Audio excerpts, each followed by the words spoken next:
Hello YouTube and welcome to my channel. If you've been here before, then welcome back. Today is finally the day. All of our stuff came in and we're getting ready to start putting the 2.5 inch lift on our little Jeep Wrangler. So just to very quickly walk you through, I had bought a Steinjager 2.5 inch advanced lift as my base that I'm using for a lift kit. Now what that comes with is front and rear track bar, adjustable track bar. So it comes with one of each new to locate your axles left to right under your vehicle. Of course, these are your fronts. I've just set everything up for the front because that's what we'll be covering on this, which will be part 1. But it comes with your front and rear coil springs for your lift. Now this is one of the things that I really liked about it, is that if you get the advanced, it comes with all 8 of your control arms, upper and lower. Now they are fixed length and they are poly bushing, if that makes any difference to you. But they do have your grease zerk, to grease them, keep them quiet, make it, get a long service life out of them. But that's what your Steinjager, and it also comes with your, this is the one that came in the package with it. It comes with adjustable sway bar end links, so it comes with that. And like I said, that's kind of my basis. This lift ran me right at $1,000 for the Steinjager lift. Now, to finish the lift, I've added some extra components. One thing you'll notice that it didn't come with was shocks. So I opted for the Teraflex 9550 shocks, front and rear. Then these are Rugged Ridge exhaust spacers, which if you're doing 2.5 inches or more of lift on a 2012 or newer JK, you will need exhaust spacers, because at full droop you run into the issue of the front drive shaft contacting the exhaust crossover pipe if you've got the 2012 or newer with the 3.6. So that's something I had to add in. Didn't necessarily maybe could have got by without them, but I went ahead and bought the Steinjager quick disconnects for the front. So as I said, the kit comes with front sway bar end links, but I opted to purchase the quick disconnect separately to complement and get that little bit better articulation off-road. Now it does not come with bump stops, so again I went to Teraflex. These are the front bump stops, but excuse me. But I bought the 3-inch Teraflex bump stop extension kit to get the correct bump stop for my application. And then these are made by Rugged Ridge. These are stainless steel or stainless braided brake lines. These are 4 inches longer than the OEM lines. So I could, at 2.5 inches of lift, I could have bought brackets, or just bent the factory stuff a little bit. But I decided I'm doing this, I want to do it right. So I got longer brake lines. And then kind of, sort of, but not really, part of the lift, I'm going to keep my factory rims, but I'm putting a 34 by 12 tire on. So I needed some wheel adapters. These are 5-on-5 to 5-on-5. These are made by rough country. They're T6061 billet aluminum. And these are, I believe I got, yeah, these are 2.5 inch wheel spacers in order to space the, in order to get the correct offset to run that larger tire with my factory rims. So some people like them, some people don't. I think as long as you get this style and you get a good brand made out of good materials, you're fine with them. But that is kind of a budget way of running bigger tires without having to shell out an extra $1,000 or more just for new rims with a different offset. So just real quick, this is the basically all the components for the front, and we are now ready to start tearing things apart so we can put it back together again. So first thing we're going to do is, of course, jack the vehicle up. My phone's ringing, hang on. Okay, so not entirely sure where I left off with that last train of thought. But go ahead and bring you down underneath the Jeep to show you how I'm setting this up. So I've already I've already raised the Jeep up on the jacks.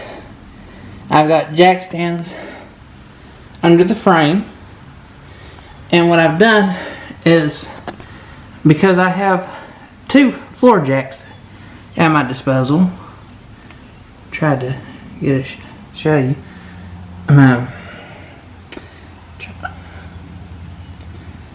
There it goes. What I'm doing is I'm putting a floor jack on each side. That way I can raise it up, the axle up enough to get my wheel and tire off. Once I have my wheel and tire off at each side, then hopefully I can lower my axle down to where I have room to work on things. Now I also have some jack stands that I can put under to support my axles, or support my axle as I work on things. So yeah, this is where we're at with the project so far. Okay folks, so we've about got the axle ready to drop. First thing we done was took out our shock. Now this bottom shock mount is generally not too hard to take out. This top one is a huge pain if you've watched any other videos doing lift kits on these things. About the only thing you can get up in there, what I found to work best, is just take 2 open end wrenches. If you can get the box in on the nut on this very top section up here, I'm going to try to get that on there and just kind of hold that. And what I found to work best is, instead of trying to turn the nut up here, I'm going to put a open end on the shock itself, like this here, and then turn the shock out of the nut. That's what I found to work best for me. So we've got the shock took out. We've took our little bolt out to take this bracket loose. I went ahead and pulled my ABS line loose from all this. As you've seen earlier, I'm going to be replacing my brake lines, but I just want to make sure that there's plenty of slack so nothing's getting pulled tight. Next thing I've done was take my sway bar end link out, and then on this side right down here where I am replacing my brain went dead. Not sway bar. While I'm replacing this piece, I went ahead and took that loose. And then I've got the other side in the same shape, so we should be ready to take and ease ease our front axle down in order to get our springs out. So let's do that.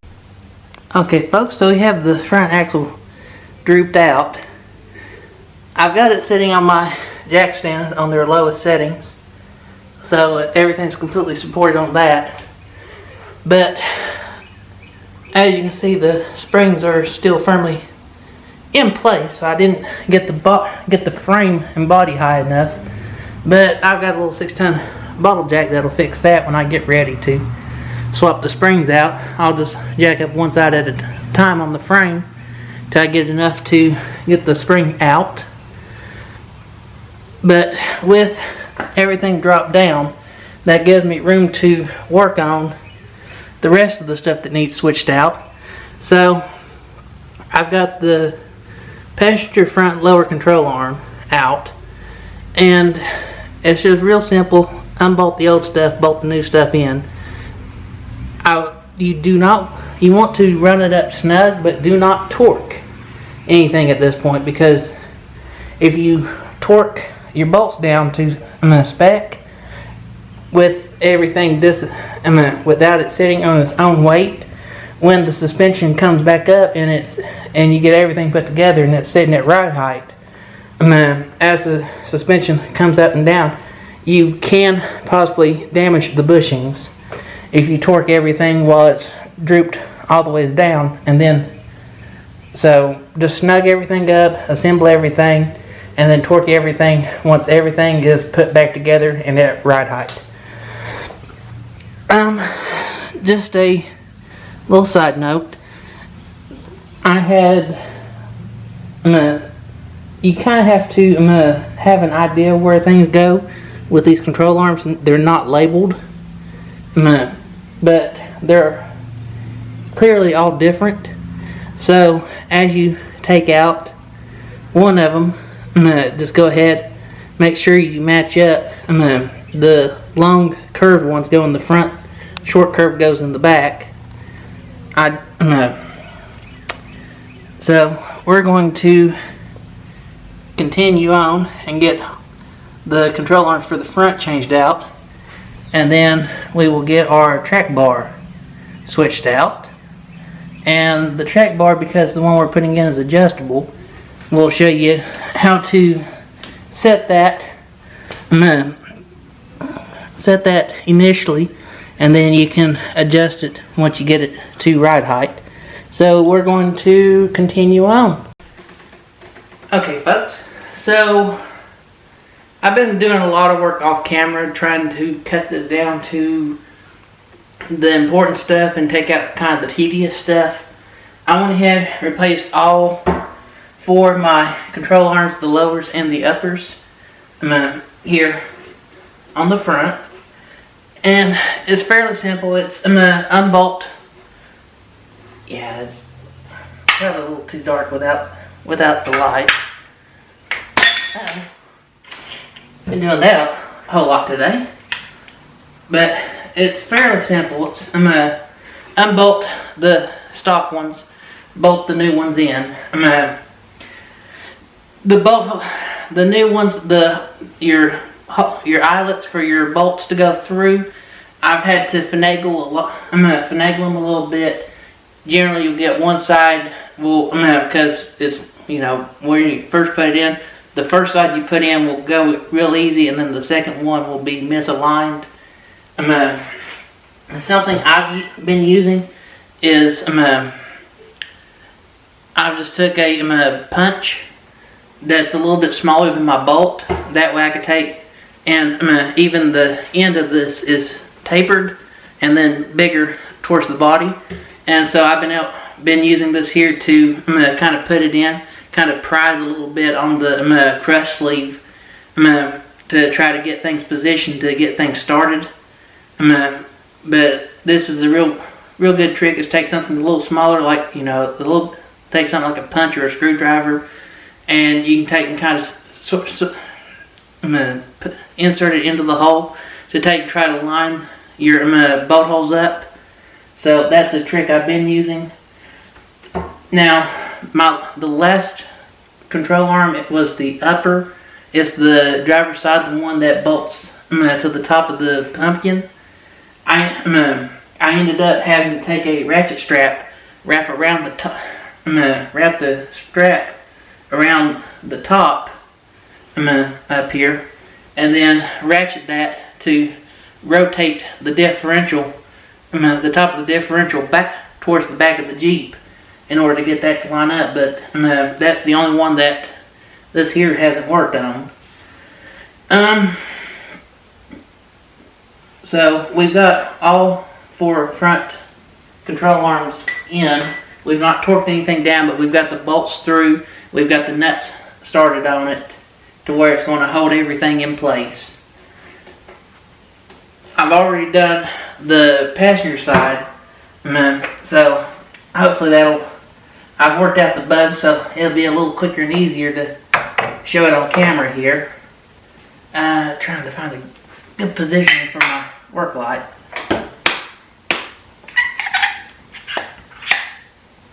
Let's see here.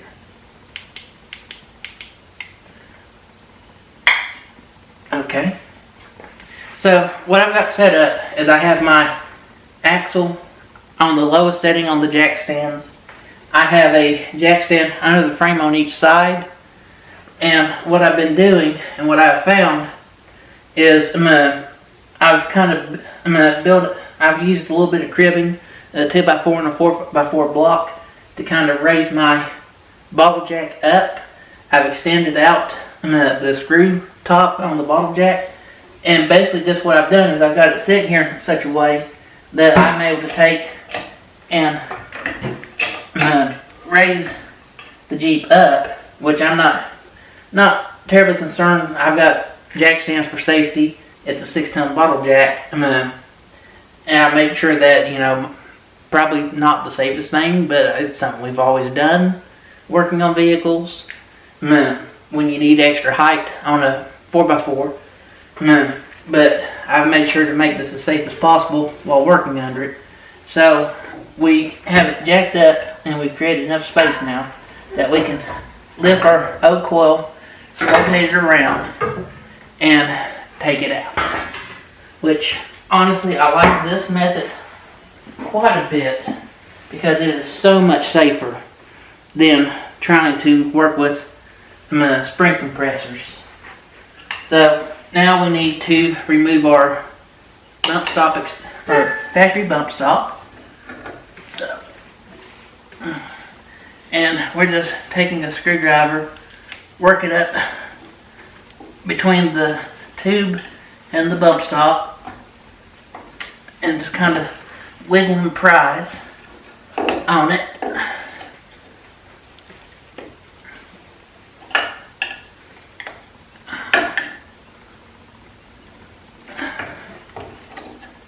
There. Okay. Oh. And when it comes out with a little bit of a pop. So that's got our factory bump stop took out.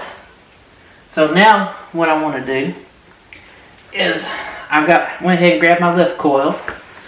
Go ahead and get this kind of started on here.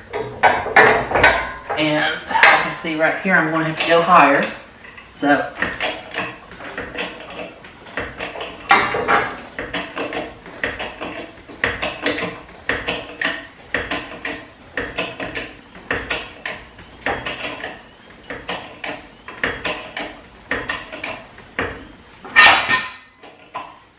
and if you're doing something like this, it is a good idea to bring your jack stands up with you as you gain height.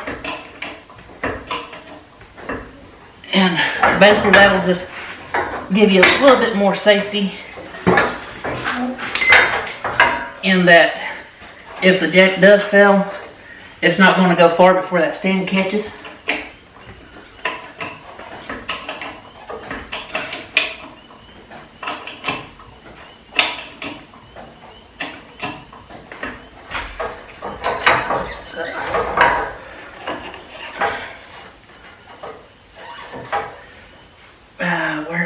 almost there.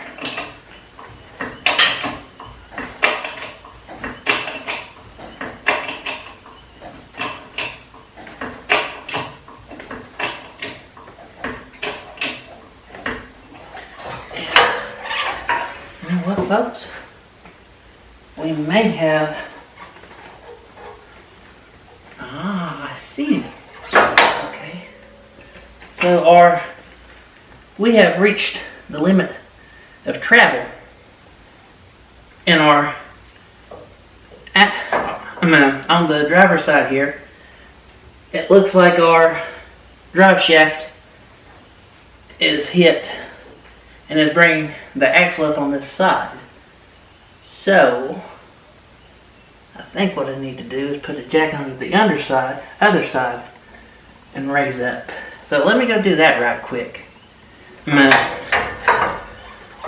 And see if I can't get that little bit more that I need. Okay, folks, so that worked like a charm. I've not got the exhaust spacers in yet, so as the body lifted up and the frame lifted up, my drive shaft bottomed out and started lifting the axle and everything with it. So what I've done is I've put a jack on the passenger side and raised up the passenger side and put some pressure on it. And as the passenger side came up, this side just went down just to the point where I can take and push on the spring a little bit and get it up here onto my perch. So what I want to do, and what you would want to do, because I had to do the passenger side about 2 or 3 times because I goofed, is take your bump stop extension, and you can use grease. I'm just using a little bit of hand cleaner, just anything to kind of slick it up around the top to help it go in a little easier.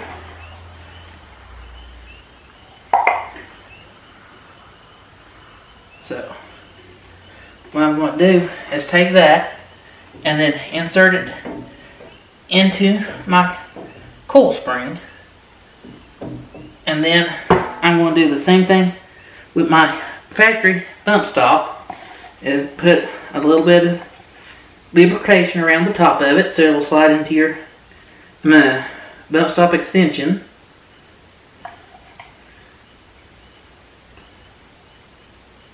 So just like that. And then we will take and insert that into our coil spring. Now that we have that inside, we can go ahead and push our spring on over.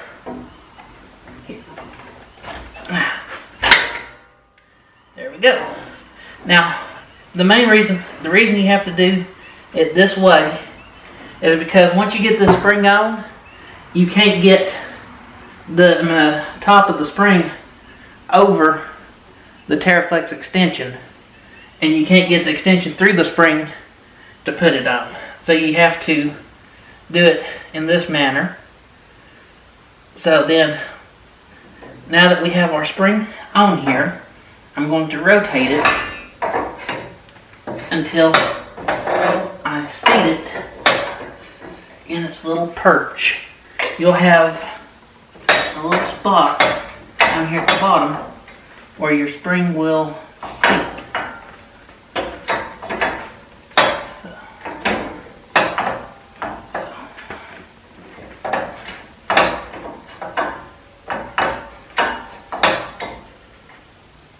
Okay, so now I'm going to take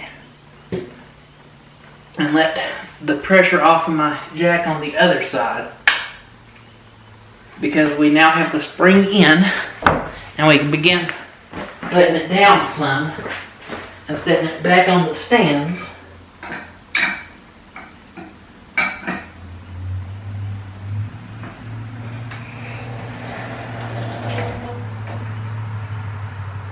Okay.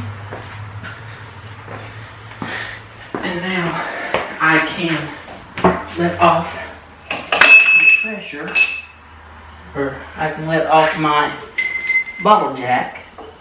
Let it come down a bit.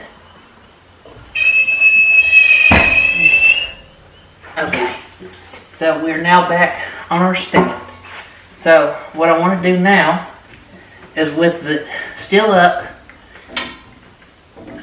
in the air somewhat, I want to take my spacer. Okay, that's where it needs to be. I'm going to take my spacer, and then I'm going to take just a little block of wood like this here, and I'm going to slowly let my jack down. And what that's going to do is that spacer, which you want to keep your hands out of here while you're doing this, hang on to your block of wood on the outside. But what that will do is that block of wood, as you let the pressure off your jack, will press that up into place.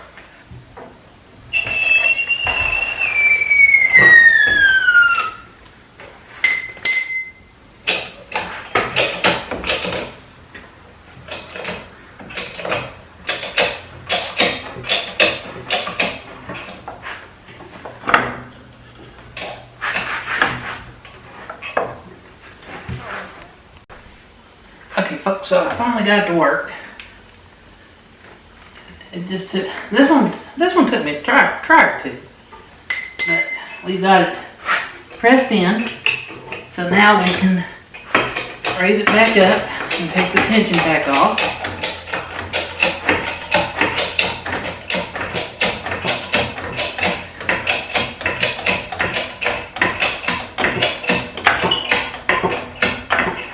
Okay, so we've got it.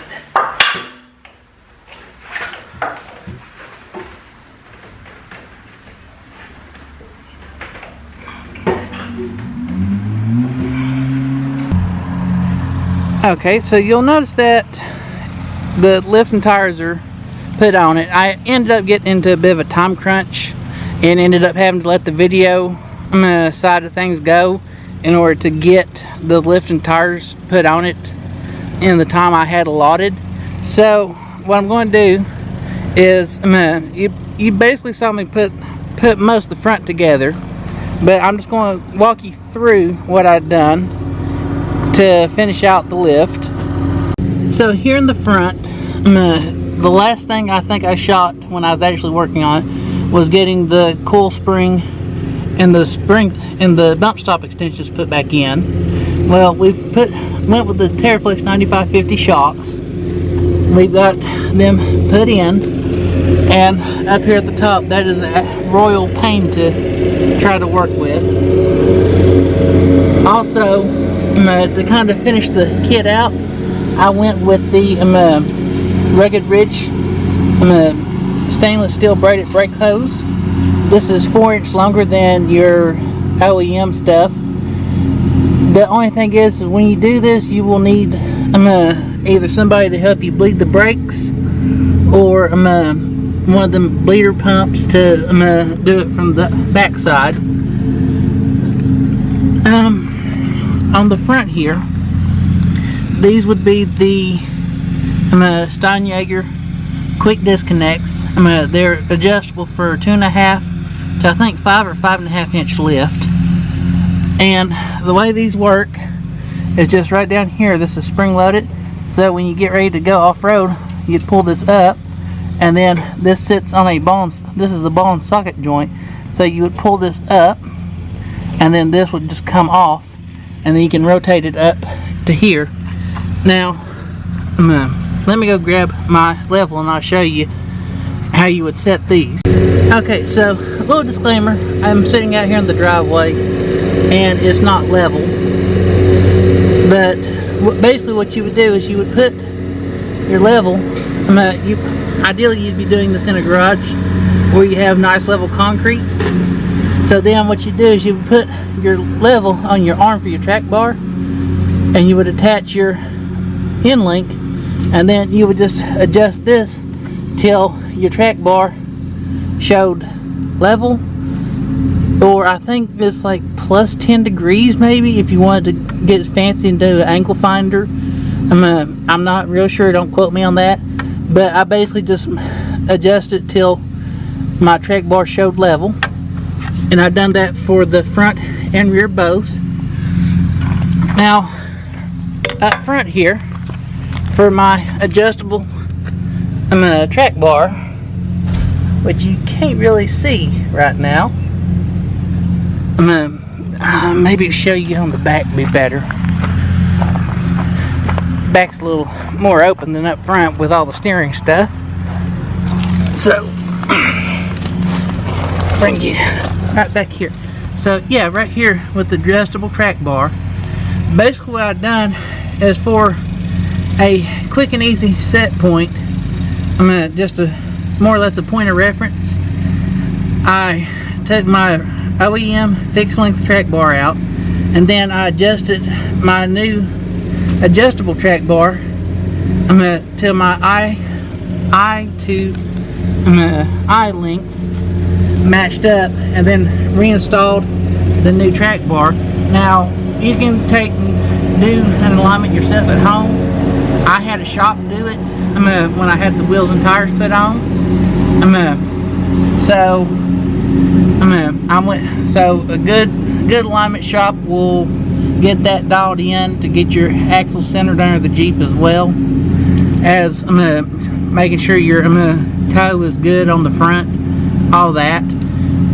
But to be completely honest, on the back it is pretty much the same process as the front, as far as I'm gonna get the frame and body of the Jeep high enough that you can take and droop the axle in order to get your spring to come out. Of course, here's your back shocks, and then you can see right up here where they bolt to the frame with the bar pins. So it's really simple to get that. And like I said, the front is honestly probably more work than the back due to all the extra stuff in your way with the steering. A good tip is use ratchet straps to pull. I showed you earlier that you can take like something like a punch that's a little smaller than your bolt to kind of try to get your bolt holes to line up. You can also wrap ratchet straps around your axle and hook them to your frame, and use that to take and try to pull your axle one way or the other to align things. When I got done, I greased all my Zerk fittings. My rear Teraflex bump stop extensions, there's a bolt on the back side and the front side, and they basically just bolt through existing bolt holes onto the lower bump stop for the rear axle. So not too bad to get put on. And I think that's most of it. One major thing is making sure that you have everything torqued correctly. Now, I went on to Extreme Terrain's website, and I looked at their chart for the torque figures. Basically everything but the front upper control arms track. Everything but your front upper control arms. So your front lowers, and then both your upper and lower control arms for the back torqued 125 foot-pounds, if I'm remembering correctly. And then your front upper control arms torqued to 75 foot-pounds. So you want to make sure that you get the Jeep sitting down with the weight of the Jeep on the axles, everything sitting at right height before you torque them down. If you torque them with everything up in the air and support on jack stands, then when you set it down on its own weight, it can actually tear the bushings. And that's the reason it's important to torque everything with the weight of the vehicle sitting on the axle, to avoid tearing the bushings. So once I got everything torqued down, I had took and I installed the 1.5-inch spacers, of course torquing the lug studs on them to 100 foot-pounds, and then torquing my wheel to the 100 foot-pounds when I put it on. I'd ordered these. These are the Achilles Desert Hawk XMT. These are a 305/70 R17. If you wanted, I'll save you the trouble of doing the math. It works out to a 34 by 12-inch tire. So I had a shop put these on, mount and balance them, and like I said, I had them go ahead and do an alignment on the Jeep. That way I know everything's good to go after the lift. I've chalk tested these. I've got a pretty good contact patch, as you can see from the scuff marks and the tread wear. So I'm pretty happy. I've been really happy with these so far. Trying to think if there's anything else. Oh, and then finally, the last thing that I installed was these Rugged Ridge exhaust spacers. If your Jeep is a little bit older, the factory bolts may be rusted and hard to come out. I found mine weren't actually too bad to get out. What is a pain is getting the pipe pried back far enough. One thing that I almost forgot to mention is that a lot of people won't have this issue because most people don't bother running a front skid plate on a Jeep Wrangler. But if you do have a front skid plate, the issue I came into is that I was rubbing on the which it was actually the passenger side over here. I was rubbing just a little bit the inside of the tire at full lock, so I ended up notching 2 inches deep and 4 inches long, and I just took the top of a paint can to get my radius, but I went ahead and notched both sides to match. But that's really the only rubbing that I've had so far. I've not fully flexed it out yet, but you know, 2.5 inches with 34-inch tires. I'm running more of a flat fender style, you know, with everything cut, so there shouldn't be any issue rubbing up and down. But that's really been the only issue I've had with any rubbing. In 30 minutes with a cutoff wheel, I had it fixed, but it's performed really well. I've been happy with it. Okay, so taking for a short drive, the one thing that is super noticeable is, of course, going to 34-inch tires with without changing the gears. I got lucky and I found a Jeep with a 373 tow package, or with the tow package with 373 gears, so it's not nearly as bad as the stock, you know, the base model Sport that came out with like 321s. I couldn't imagine trying to drive this thing with 321s. But I've done the math with 34, 35-inch tires on 373s.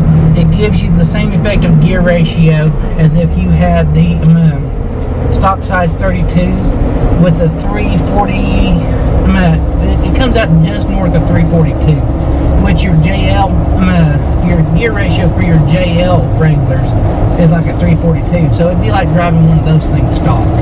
So, you know, it's not great, but it's perfectly fine, especially since I have the 6-speed manual and I can control what the Jeep's doing. If you do have the automatic and you're going up to bigger tires, even if you don't re-gear, you're still going to have to calibrate for the bigger tires before you ever attempt to drive your Jeep, because it will throw the automatic transmission into limp mode. Now, I went ahead and I bought a Super Chips calibrator to calibrate the calibrate for my bigger tires, and you can change a bunch of other settings and this and that, and it's money well spent. But you can see for just that little hill, you know, I had to come out of 6th into 5th. Overdrive usage will be minimal with this, and quite frankly, overdrive. If you're running below 50 miles an hour, overdrive it doesn't have enough power, because with the 3.6 Pentastar, your torque starts at 1500 RPM, and so, you know, below 1500 you don't have enough torque to keep it turning, and you start lugging. So what I've found with my setup is roughly about 50 miles an hour is the speed that I need to maintain or above before I can actually use 6th gear. Of course, pulling out, you know, that little bit higher gear ratio, especially on a hill, makes it a little harder to pull out. But it's something that you kind of will get used to. You'll end up holding the gear a little longer. Now, going back to what I was talking to with the gear ratios, I've sat and I've done the math on it. While the 373 is livable with it, if I went to a 410 gear ratio, that would put me back to equivalency of what I had before the lifting tires. And if I went 456, that would give me the equivalency of a Rubicon, as it comes from the factory with 32s and the 410s. So that's kind of the thing for drivability. Now, if you one of the main things with the height change with the Jeep is the height change. You do notice you're sitting up fairly high. As far as, you know, with the bigger lifting tires, with the tire pressures adjusted correctly, it's honestly pretty well planted. As far as, like, you know, on the road, you know, you certainly have that, you know, I'm in a lifted vehicle feel, but it doesn't sway back and forth, or, you know, it doesn't really have any bad road manners. Like I mentioned earlier, the suspension is stiffer, but it's not harsh. And that, you know, that's, you know, a byproduct of going to, you know, the bigger springs. I'm assuming the spring rates are probably a little bit heavier than your OEM springs, and they're a little stiffer to compensate for the added weight of the accessories that normally get put on a Wrangler, like mine has with your steel bumpers and skid plates and winches and all that. But the Steinjager lift with the 9550 Teraflex shocks is honestly a good combination. One thing with it is that with the wider tires, it kind of helps offset that extra height, so it doesn't feel tipsy. And it does. And of course, I had an alignment done, and having the right tire pressure in your tires for the highway, it doesn't feel squirrely. I have no death wobble because I torqued everything properly. And just in general, it is pretty fun to drive, and I've been really enjoying it. So I figured I'd take you just for a short ride with us. We're getting ready to nip in and get us a bite to eat, so this will be a good place to finish the video up. I apologize for not getting as much footage as I would have liked on the install, but again, sometimes you have to make a decision. Do I want to film, or do I want to get this done? So I want to thank you all for watching. Like and subscribe if you feel like it, and we'll see you next time.